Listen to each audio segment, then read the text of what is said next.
오늘은 정말 월요일부터 좀 안녕하지 못한 하루인 것 같습니다. 좀 어떤 말씀을 참 드려야 될지 저도 고민을 좀 많이 하고 왔는데 어쨌든 뭐 시황 분석은 시황 분석이니까 한번 볼게요. 근데 이렇게 급락시킨 거는 사실 뭐 대회 시황이었다라고 보기는 좀 어렵습니다. 물론 센티멘탈을 악화시킬 만한 악재들은 있었어요. 뭐 중동 사태가 뭐 확산된다. 그것도 보셨을 것 같고 한국투자증권에서 SK하이닉스 2분기 영업이익 전망치를 좀 낮췄습니다. 그래서 그것도 보셨겠고 이제 곧 이제 ADR의 레버리지 상품이 좀 나와요. 그러면은 국내 레버리지 투자자들이 뭐 그쪽으로 넘어가는 게 아니냐. 그런 말들도 있었습니다. 그래서 하나하나 놓고 보면은 물론 영향을 미칠 수 있었던 악재일 수도 있어요. 하지만 뭐 그거를 다 감안한다고 해서 지금의 급락이 설명된 정도는 아니다. 이렇게 생각을 합니다. 그래서 궁극적으로는 센티멘털 자체가 많이 약해졌고 수급이 좀 망가졌다. 이렇게 판단을 해요. 그래서 그 수급적인 부분은 이따가 이제 수급표에서 한번 말씀을 드리고 전에도 그런 언급은 계속 드렸어요. 그러니까 한 달 정도 전에는 개인의 매수가 굉장히 강하고 외국인의 매도가 강하고 그래서 강대강에 대치해서 개인의 매수가 이제 외국인을 이기면 올라가고 아니면 떨어지고 이런 흐름이었는데 지난주부터는 다 약해졌죠. 외국인의 매도도 약해졌고 개인의 매수도 약해졌습니다. 그러니까 이게 약대 약의 구조였어요. 근데 오늘은 이제 기관 쪽 그리고 외국인 쪽에서 이제 매물이 나오면서 그 매물을 받는 개인 투자자분들의 힘이 많이 약해진 거죠. 요런 매물이 아마 뭐 한 달이나 두 달 전에 나왔다. 충분히 소화하고도 남았을 겁니다. 근데 전에도 이제 제가 주식 예탁금을 보여드린 대로 주식 예탁금이 136조 정도에서 지금 110조 정도까지도 떨어진 상황이잖아요. 그리고 예금 잔액이 증가한다라는 얘기를 또 지난주에 한번 말씀드린 적이 있어요. 그래서 개인의 수급 자체가 좀 약해지면서 센티멘탈적인 그 투자 심리 악화도 분명히 급락에 한몫을 했다. 이렇게 볼 수 있을 것 같습니다. SK하이닉스 ADR 연계 레버리지 ETF가 출시가 됩니다. 그래서 국내 투자자들이 뭐 미국으로 넘어가는 거 아니냐 이런 우려감이 있었는데 어쨌든 레버리지 ETF 자체는 그 나왔을 때부터 문제가 됐었던 상품이고 지금 보완 방안을 계속 내놓고 있어요. 근데 아직은 그 어떤 식으로 보완할지는 잘 모르겠고 소문들입니다. 그래서 레버리지의 한도를 좀 낮춘다 뭐 이런 얘기도 있고 교육 시간을 늘리거나 이런 걸로는 해소가 안 될 것 같고 결국은 궁극적으로 요 매도에 대한 제한을 조금 빡빡하게 거는 쪽으로 할 것 같은데 그 방향이 어디까지인지에 따라서 또 대응이 달려 있을 것 같아요. 왜냐면 지금 레버리지를 보유하신 분 자체가 굉장히 많은 상황이기 때문에 이 부분들도 이제 용납할 수 있을 만한 그런 정책을 내놔야 될 거니까 그게 쉽지는 않을 것 같습니다. 그래서 당장 뭐 상폐시키면 가장 좋겠지만 그 여건상 만만치는 않다라는 부분이고 일단 오늘 SK하이닉스의 ADR의 가격이 중요할 것 같아요. 그래서 가격이 하락은 하겠죠. 네, 하락은 할 건데 어디까지 빠지냐 이제 그게 중요할 것 같고 지금 SK하이닉스의 ADR이랑 SK하이닉스의 본주의 그 차익 거래 아비트리지가 가능하냐 그 부분에 대한 논란도 있는데 궁극적으로 차익 거래는 가능할 겁니다. 네, 가능하긴 할 건데 내일 또 제가 표로 추가적으로 보여드리기는 하겠지만 그 절차 자체가 아주 쉽지는 않을 것 같아요. 그리고 SK하이닉스 ADR은 국내 본주에 비해서는 물량이 훨씬 더 적죠. 네, 그래서 거래 자체가 적은 수급에도 급등하고 적은 매도에도 급락할 수 있는 그런 구조입니다. 그래서 ADR과 본주의 이런 가격 괴리가 앞으로는 계속 벌어질 가능성이 높고 좀 시간이 지나면서 본주와 ADR의 가격이 좀 붙는 그런 현상이 나타나지 않을까. 그렇다고 완전히 붙지는 않겠죠. 미국 주식 프리미엄이라는 게 있으니까 ADR의 프리미엄은 분명히 존재를 할 겁니다. 그래서 궁극적으로는 국내 하이닉스 주가보다 한 5에서 10% 조금 더 높으면 15%까지도 ADR이 비싼 그런 환경이 나타나지 않을까. 근데 저는 이제 국내 주식을 팔고 뭐 ADR 산다 이런 거는 뭐 유효한 전략이라고 보지는 않습니다. 어차피 궁극적으로는 연계될 것이라고 보고 지금은 본주가 훨씬 싸진 것도 맞고 미국 주식을 매매하게 되면 연 250만 원까지 비과세고 그 이상의 수익에 대해서는 22% 과세가 되잖아요. 국내는 그런 게 훨씬 더 적고 ISA를 계좌를 이용하게 되면 국내 매매 차익에 대해서도 세제 혜택을 받으니까 그래서 갈아타는 전략 자체는 크게 유효하지 않다라고 보고 조금 더 충격을 줬었던 이슈는 SK하이닉스가 2분기 영업이익 전망치 하향 조정 리포트가 한국투자증권에서 나왔습니다. 그래서 지금 2분기 실적 컨센서스가 65조 원 정도 되는데 요거를 60조 원 정도까지 내렸어요. 근데 그동안 그 빅2에 대한 영업이 하향 보고서 자체가 찾기가 어려웠었기 있었기 때문에 이 부분은 일부 영향을 미쳤다라고 봅니다. 근데 이제 세부 내용을 보면 반도체 업황이 꺾여서 하향 조정한 거는 전혀 아니거든요. 그러니까 일단 첫 번째로는 HBM에 대한 부분인데 지금 HBM 비중이 높은 게 SK 하이닉스죠. 근데 HBM은 앞으로 AI 데이터 센터에 필수로 들어가는 메모리인 건 맞는데 맞은 측면에선 그렇게 유리하지는 않습니다. 지금은 범용 D램 가격이 너무 급등을 해버린 상황이어서 만드는 비용 대비 판매 이익률은 범용 D램이 더 높단 말이에요. 근데 범용 D램의 비중은 SK하이닉스보다 삼성전자가 더 높아요. 그래서 SK하이닉스는 오히려 지금 잘 나가는 HBM 비중이 많은 게 이익을 약간 깎는 그런 요인이 될 수 있다. 이렇게도 됐고 두 번째는 LTA입니다. 그러니까 장기 공급 계약이라는 것은 SK하이닉스는 물론 얼마 전에 그 가격 상단이 없는 LTA를 체결했다라는 말도 있었지만 아무리 상단이 없다고 해도 LTA라는 계약을 하는 것 자체가 이 메모리 가격의 상단과 하단을 일부 제한하는 그리고 예측 가능하게 만드는 부분은 있거든요. 그래서 제가 전에 말씀드렸던 건 LTA 계약 자체는 지수를 올리는 요인은 아닌데 지수의 안정성을 주는 요인은 될 수 있다는 말씀을 드렸어요. 그래서 LTA 계약이 앞으로 확대가 되면 지금보다는 변동성이 줄어들 수는 있는데 어쨌든 메모리를 지금처럼 미친 듯이 올리기는 어려우니까 장기 공급 계약으로 가격이 어느 정도 묶이는 건 맞으니까 그에 따라서 이익률을 약간 하향 조정을 했습니다. 그리고 그 보고서의 이제 끝에 가면 어쨌든 메모리 업황 자체는 너무너무 좋다. 그런 식으로 끝나기는 해요. 근데 수치 자체가 내려가다 보니까 그 부분이 시장에 충격을 줬다. 이렇게 판단을 하고요. 그 다음에 중동 사태도 주말부터 좀 나왔습니다. 미국과 이란이 또 충돌하면서 유가가 조금 튀기는 했죠. 그래서 아예 무시할 수 없을 정도로 작게 오른 건 또 아닙니다. 5% 이상까지도 올라가니까 WTI 기준 74에서 75불 정도까지 만약에 이게 70불 후반까지 가고 나고 한다면 물가 상승에 대한 리스크가 다시 부각될 가능성은 있죠. 그러니까 현재 유가는 아주 심대한 타격까지는 아닌데 여기서 더 올라가게 된다면 투심이 좀 악화될 수도 있다라는 생각입니다. 아직은 경계 정도고요. 정부가 그 호르무즈 재봉쇄 원유 수급 점검을 하겠다라고 했습니다. 근데 이것도 이제 결론적으로는 아직은 이제 그 부분에 대해서 너무 크게 우려할 부분 아니다라는 건데 궁극적으로 제가 미국과 이란의 이 사태는 예측하는 게 별로 의미는 없다라고 말씀드렸어요. 어떤 식으로 좋게 진행되든 안 좋게 진행되든 트럼프 대통령의 한마디에 따라서 사태가 종료될 수도 있고 악화될 수가 있기 때문에 그럼 트럼프 대통령의 의중을 예측하는 것 자체가 의미가 없죠. 그래서 미국과 이란의 이런 그 지정학적 리스크는 예측하는 게 의미는 없다. 다만 유가만 보면 된다. 그렇게 말씀드렸습니다. 지금도 똑같아요. 국제 유가가 여기서 더 튀지 않고 안정이 된다면 조금 잡히는 흐름일 수 있고 근데 이제 한 번 더 튀어서 70불 후반이라든지 80불 터치라든지 여기까지 간다면 금리 인상에 대한 리스크를 다시 한번 자극할 가능성이 있다. 특히 미국의 그 6월 CPI 발표가 임박하잖아요. 컨센서스가 3.8%인데 전달은 4.2였습니다. 그래서 3.8% 위로 나오게 되면 금리 리스크가 다시 부각될 수도 있으니까 그 부분도 또 눈여겨보셔야 되겠죠. 자, 그리고 개별주 이슈 중에는 괜찮은 게 있었습니다. LG전자가 엔비디아양 AI 서버 렉 양산을 추진한다라는 이슈. 장중에 한 14%인가요? 거기까지 급등했다가 종가 부근에선 상승폭을 많이 줄였어요. 조금 아쉽죠. 그러니까 LG전자를 보유하고 계셨던 분들은 오늘 시장이 괜찮았으면 사실 이게 한 15% 20%까지도 갈 수 있었던 그런 호재였다라고 생각을 합니다. 근데 시장이 이제 후반 들어서 계속 무너지니까 상승폭을 많이 반납을 했는데 그렇다고 모멘텀이 소멸된 거는 아니기는 하죠. 그동안 LG전자는 그 B2C 기업이라는 인식이 강했습니다. TV 팔고 컴퓨터 팔고 세탁기 팔고 우리 눈에 보이는 것들이 좀 그랬으니까. 근데 이제 B2B로 갔을 때는 전장 부분. 그러니까 여기서 말하는 전장은 자동차에 들어가는 여러 가지 전기 장비죠. 근데 자율주행 시장이 확대가 되면서 그 자동차 내부에서 즐기는 인포테인먼트 디스플레이를 본다던가 일을 한다던가 아니면 뭔가 미디어를 본다던가 이런 부분에 대한 수요가 계속 증가합니다. 그래서 요즘에 나오는 차들 보면 뒷자리에도 디스플레이가 들어간 차들이 있죠. 그러니까 앞자리 뒤에다가 디스플레이를 넣잖아요. 그리고 요즘에 그 전면 패널 보시면 엄청나게 대형 패널이 이렇게 옆으로 길게 들어가는 차량이 많잖아요. 그게 다 인포테인먼트라고 볼 수 있습니다. 그래서 그런 부분들을 LG전자만 하는 건 아니지만 LG전자가 또 잘한다. 그래서 그걸로 B2B 부분의 실적 기대감을 높여가고 있는 와중에 2분기 실적도 되게 좋았죠. 실적도 잘 나왔고 여기다가 엔비디아형 AI 서버 렉 양산까지 추진을 합니다.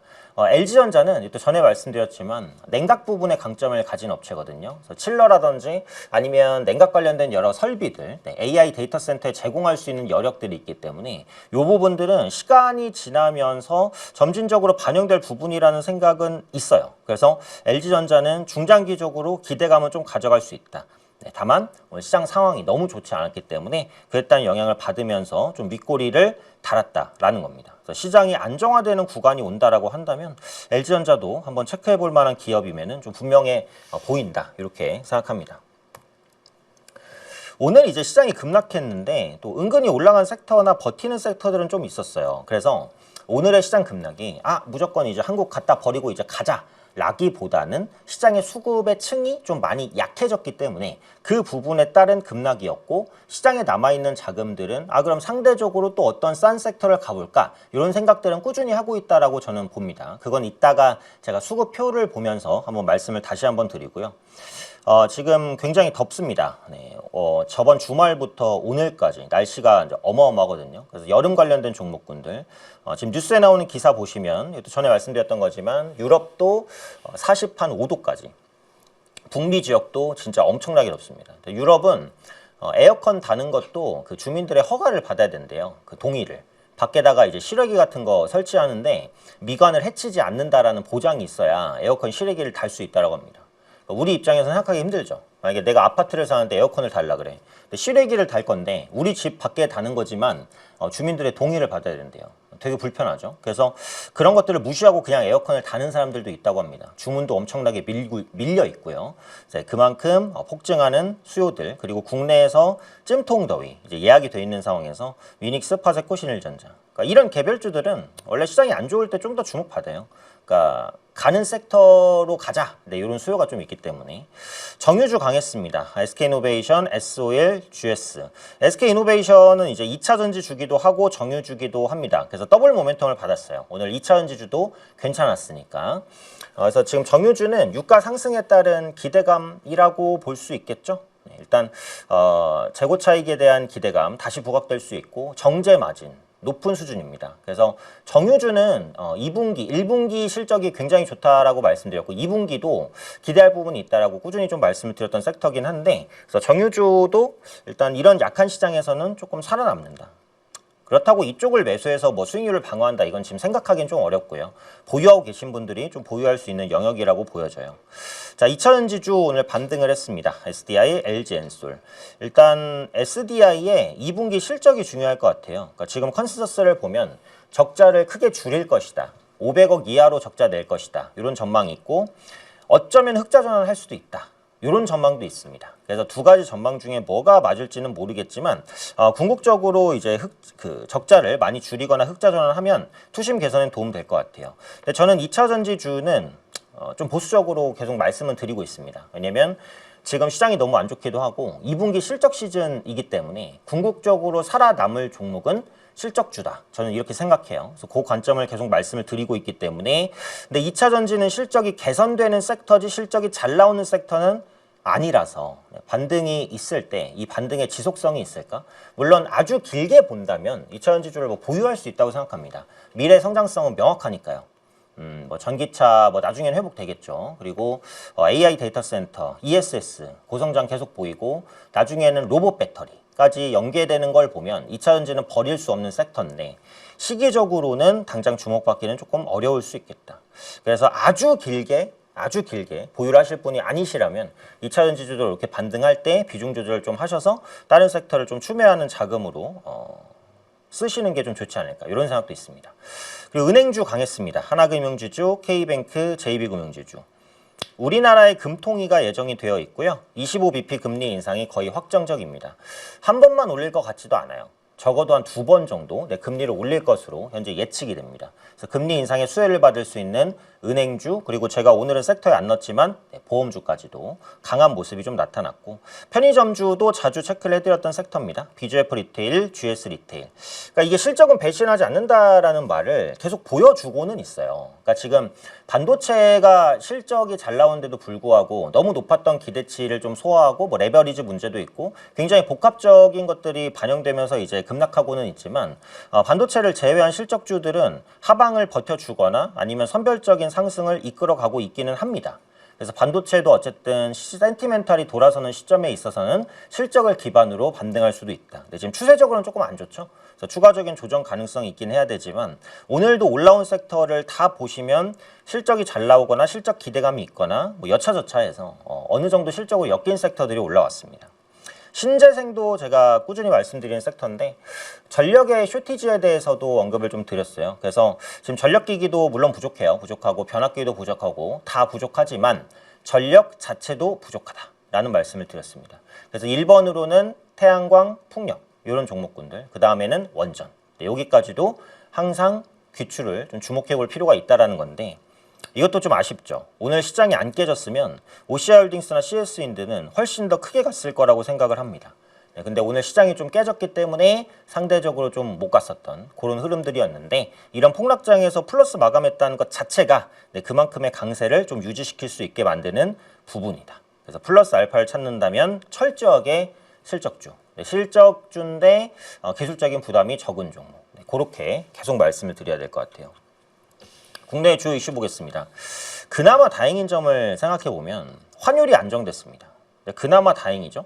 지금 원달러 환율이 1,500원 초반, 지금 외국인이 오늘 좀 많이 팔았음에도 불구하고 환율이 크게 뜨지는 않았죠. 두 가지 요인으로 보는데, 일단 ADR이 발행되면서 그 달러가 많이 유입이 됐습니다. 그게 한 40조 정도인데, 지금 SK하이닉스가 ADR을 발행해서 그 돈을 국내 시설 투자에 쓰겠다라고 했잖아요. 그럼 시설 투자로 쓸 수 있는 돈이 한 40조 정도. 그게 원화로 환전되는 것 자체만으로도 원화의 수요를 끌어올리고 달러의 공급을 늘리죠. 그러니까 이제 환율 안정에 대한 요인이 명확하게 될 수 있고요. 추가적으로 하나오션이 대규모의 환매도를 했다는 소식이 또 있었습니다. 그래서 이 두 가지가 겹치면서 외국인 매도에도 불구하고 원달러 환율이 안정이 됐습니다. 그나마 이제 좀 다행스러운 요인이라고 봐야 될 것 같고요. 그리고 앞서 잠깐 말씀드렸던 레버리지 ETF에 대한 보완책도 꾸준하게 마련하겠다라고 밝히고 있는데, 아직은 어떤 보완책이 실효성이 있을지 그 부분은 제가 예측하기는 좀 어렵습니다. 그래서 나오는 내용들을 일단 한번 체크는 해보자, 요거고요. 코로나 이슈가 또 있었어요. 중국에서 코로나 확진 7.9만 명, 전월비 5.7만 명 급증한 모습이었습니다. 여름철에 이제 코로나까지 확진되면 굉장히 좀 힘들죠. 여름철에 이제 또 마스크 쓰고 다니고 이러면 불편하니까. 코로나 확진자가 좀 늘어나고 있다는 건 국내에서 제약바이오 섹터가 조금 움직일 수 있는 가능성들이 있나, 이런 생각입니다. 오늘은 지수가 너무 급락해서 어차피 다른 섹터 얘기가 잘 안 들어오시겠지만, 오늘도 제약바이오주는 상대적으로는 나쁘지 않았어요. 코스피 제약업종 지수는 플러스였고 코스닥 제약업종 지수도 지수 대비는 괜찮았습니다. 그래서 제약바이오주는 꾸준히 좀 버텨주려는 그런 형태들은 나와요. HLB는 추가적으로 급락했고 펩트로는 살짝 좀 버티는 그런 흐름이었는데, HLB가 추가적으로 더 급락을 했다고 해서 전체 제약바이오주 분위기를 완전히 망가뜨리지는 않았다. 그래서 악재에도 불구하고 제약바이오주는 상대적으로 좀 버티는 흐름들이 꾸준히 나타나고 있다. 아직은 상승주화는 아닙니다. 아닌데 오늘 코스닥이 그래도 한 3% 정도, 4% 정도까지는 올라갔으니까 그 부분이 유지됐다면 제약바이오 수급도 괜찮았을 거라고 생각해요. 그리고 이제 CXMT와 YMTC입니다. 이게 지금 상장을 하는데, 그러니까 CSMT, 창신 메모리가 먼저 상장을 하죠. 그 다음에 YMTC, 양쯔 메모리가 그 다음에 이제 상장을 할 것 같은데, 저는 이거 상장은 일단 긍정적으로 생각이 돼요. 그러니까 지금 CXMT가 몸값을 거의 300조에서 400조 정도? 그것도 되게 높게 평가받는다고 하거든요. 근데 상장을 하게 되면 그것보다 더 높은 몸값을 받을 가능성이 높습니다. 지금 메모리 가격이 급등한 그 수혜를 이 창신 메모리도 충분히 좀 가지고 가고 있거든요. 그 양쯔 메모리까지 그 상장이 되는데 아마 상장 후 주가가 좋을 것으로 예상이 되기 때문에 국내 반도체 주에도 주가 견인에 도움이 되는 그런 요소가 되지 않을까. 그리고 CXMT나 YMTC는 수급적인 그 겹침도 없어요. 그러니까 예를 들어서 우리가 뭐 스페이스X 상장하게 되면 다른 빅테크에서 스페이스X로 수급이 다 쏠린다. 뭐 이런 얘기를 하잖아요. 그러면 서로 이제 수급을 뺏고 빼앗기고 주고받는 그런 관계잖아요. 근데 CXMT는 과창판에 상장을 하죠. 우리가 실질적으로 투자할 수 있는 시장이 아닙니다. 외국인 투자자도 여기 투자하긴 힘들어요. 그러면 이게 과창판에 상장을 해서 그 다음에 그 후광통으로 넘어가면 그때부터는 외국인 투자자가 또 투자를 할 수도 있긴 해요. 할 수도 있긴 한데 그것조차도 후광통으로 넘어가는데 시간이 굉장히 오래 걸립니다. 그래서 서로 수급을 침범하진 않는다는 거죠. 창신메모리가 상장해봤자 대부분 중국계 자금이 그걸 산다는 얘기예요. 그래서 우리나라 혹은 미국 시장에서 뭐 이쪽으로 자금이 빨리기는 어렵다. 물론 뭐 그걸 추종하는 ETF가 나와서 이렇게 하면은 또 그럴 수도 있긴 있어요. 근데 직접적으로 수급이 빨아들이는 효과는 적다. 결국 상장 이후에 창신메모리나 양찌메모리의 주가가 괜찮다고 한다면 국내 반도체주에도 좀 도움이 될 수도 있지 않을까. 지금 창신메모리 상장은 이번 달 말 정도 예정돼 있습니다. 상장하는 흐름들 또 한번 눈여겨보도록 하고요. 그리고 뭐 크게 의미는 없다고 생각하지만 그래도 이슈가 나왔으니까 간단히만 보면 이란이 호르무즈 해협에서 상선 3척을 공격하면서 미국과 이란 간 군사적 충돌이 재개가 됐습니다. 그래서 지금 상황은 항상 상황이 변해서 또 지금 말씀드린 게 또 의미가 없을 수도 있는데 이란은 이제 호르무즈를 폐쇄했다 이렇게 얘기하고 있고 미국은 폐쇄 안 됐다. 다닐 수 있다. 그리고 수호할 것이다. 이렇게 이제 얘기를 하고 있는 상황이고요. 그래서 이란 혁명수비대가 호르무즈 해협을 폐쇄한다고 선언했고 미국은 트럼프 대통령의 지시에 따라서 이번 주 3번째 대이란 공습을 개시했다. 그래서 이번 주에 꽤 강력하게 대이란 공습을 개시를 했습니다. 이란도 주변에 있는 그 미군 기지나 이런 것들을 다시 한번 좀 타격을 했고요. 그래서 결과적으로 보면 이런 노이즈는 지속될 수 있지만 확전을 장기화할 유인은 제한적이다. 라는 게 이제 중론이라는 거죠. 그래서 이게 제한적이지 않다면 유가가 더 급등을 하면 그때 가서는 경계감을 가져야 된다. 근데 아직은 아주 급등한 상황은 아니다. 이 정도. 그리고 요거는 이제 그 에너지에 대한 부분인데 뭐 요거 때문에 갖고 왔습니다. 가처분 소득 대비 에너지 비용 지출 비중이 높은 저소득층. 보면 미국 소득 분위별 에너지 빈곤 가구 비중이잖아요. 1분위는 압도적으로 높아요. 5분위는 거의 없고. 그러니까 빈곤 가구의 에너지 비용 지출이 50%가 넘어요. 그죠? 그러니까 쓰는 돈을 대부분 이제 에너지에 쓴다라고 한다면 가처분 소득이 없지 않습니까? 이제 경제가 위축되는 가장 큰 요인이다. 그럼 이걸 해소하기 위해서는 저소득층한테 에너지 바우처 같은 거를 지급하거나 아니면 에너지 가격을 끌어내리는 그런 정책들이 필요한데 아주 큰 그림에 있어서는 에너지를 더 많이 공급해야 된다는 거죠. 그게 오늘 신재생, 풍력이나 태양광이 강했었던 이유 중에 하나다. 이렇게 볼 수 있을 것 같고 저는 이제 풍력, 태양광, 신재생이 뭐 1번일 수 있으니까 에너지에서는 1번이고 두 번째는 원전. 여기까지는 계속해서 좀 관심 있게 보셔야 되는 섹터다. 이렇게 생각을 합니다. 그리고 반도체가 약하거나 조금 지지부진할 때 이런 에너지 관련주들이 움직일 가능성도 좀 있지 않을까 보고요. 그리고 월요일이기 때문에 일정 한번 보겠습니다. 자, 일정 보면 ASML 실적 발표 있고요. TSMC 실적이 있는데 이게 그렇게까지 중요한지는 잘 모르겠어요. 저는 둘 다 잘 나올 것 같기는 하고. ASML의 노광 장비는 좀 비싸죠. 한 대 5천억이 넘어서 중국에서 이걸 못 구하니까 그 DUV, 다중 패터닝 기술을 이용해서 미세회로를 구현하고 있는 상태입니다. 근데 중국도 자체적으로 뭐 노광 장비를 개발했다라는 기사가 작년 말에 나왔는데 후속 기사는 제가 잘 못 봤어요. 실제로 이게 어떻게 진행되는지 뭐 그건 둘째치고 ASML, TSMC 실적 발표가 있고요. 그리고 이제 금통위 이것도 중요하겠죠. 금리는 무조건 올릴 것 같긴 해요. 올릴 것 같기는 한데 금리를 올리면서 앞으로 금리를 계속 올릴 것인지 아니면은 한두 번 정도 올리고 뭐 그만할 것인지 그런 부분에 대한 힌트들 나올 수 있다고 봅니다. 그러니까 제가 뭐 국내 금통위 얘기하면 이렇게 얘기하시는 분도 있어요. 어차피 미국 금리가 중요하지 한국 금리는 안 중요하다. 맞긴 맞아요. 그러니까 지금까지는 그랬는데 저는 예전보다 중요할 수 있다고 보는 건 지금 국내 증시를 끌어올린 수급이 개인이기 때문입니다. 네, 개인 수급. 그럼 개인 수급은 국내 금리에 대한 민감도도 어느 정도 있을 거라고 보여져요. 그래서 미국 금통위가 당연히 제일 중요한데 그럼에도 불구하고 국내 금통위를 봐야 되지 않나. 네, 요 생각이에요. 그래서 이번 주 이슈 중에는 한은 금통위, 그 다음에 6월 CPI 요 두 개가 제가 볼 때 중요한 것 같고 ASML과 TSMC도 일단 체크는 해봐야 된다. 요게 이제 이번 주에 좀 굵직한 이슈니까요. 요 부분 확인해 보시면 될 것 같아요.